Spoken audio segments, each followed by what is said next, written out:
Bonjour, je suis Éric Delorme, je suis agriculteur en Beauce, je suis marié avec Véronique. Nous avons 2 enfants, Mathilde et Maxime. Maxime a fait ses études d'agriculteur. Je suis la 6e génération d'agriculteurs au domaine. Sur l'exploitation, on produit du blé tendre, du blé dur, du blé améliorant, du maïs, des betteraves sucrières, des pommes de terre et des porte-graines. Eh bien, notre réflexion elle a été simple. Nos cultures porte-graines, avec l'absence de solution, étaient presque abandonnées sur l'exploitation et on devait intégrer une nouvelle culture ou la faire différemment. Et le choix s'est porté sur le maïs. Et bien sur notre projet, la réflexion c'était soit du séchage en continu, soit une cellule sécheuse. Et vu le contexte et la facilité des choses, la cellule sécheuse était le plus adaptée à notre exploitation. Et bien la cellule sécheuse, tout simplement, c'est facile d'utilisation. Nous avons un bon débit et puis ça nous permet d'organiser notre semaine de travail. Pour nous, on peut récolter entre 12 et 15 hectares et c'était de pouvoir remplir notre sécheuse sur une journée. On récolte à peu près 70 hectares de maïs, ce qui nous représente entre 900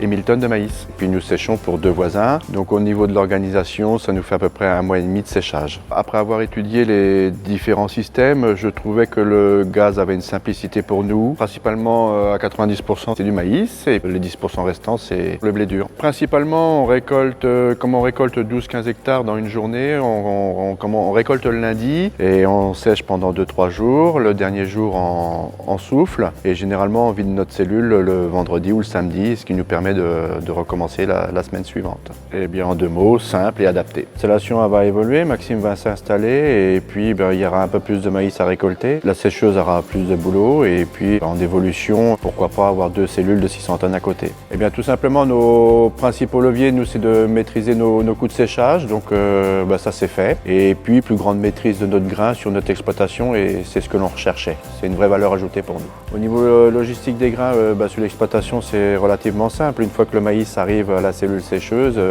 une fois sec, il n'a plus que quelques mètres à parcourir pour être stocké. Et puis après, question transport, généralement, on essaye de commercialiser en vente directe, chargement camion sur la ferme. Alors, elle est totalement polyvalente parce que nous, elle va nous servir d'une part à la moisson pour faire le tampon pour stocker. Elle va nous servir ensuite pour le maïs, pour sécher. Et puis en 3e lieu, elle nous sert de stockage. Alors la cellule sécheuse est très polyvalente. On peut mélanger les lots sans aucun problème, ça se fait très facilement. On a rencontré avec les consultants CIMA, on a pris contact, ils sont venus sur notre exploitation et puis c'est une entreprise à taille humaine, donc ils ont vite compris notre problématique d'agriculteur et donc on a pu réaliser le projet aujourd'hui qui est très fonctionnel et ça c'est top.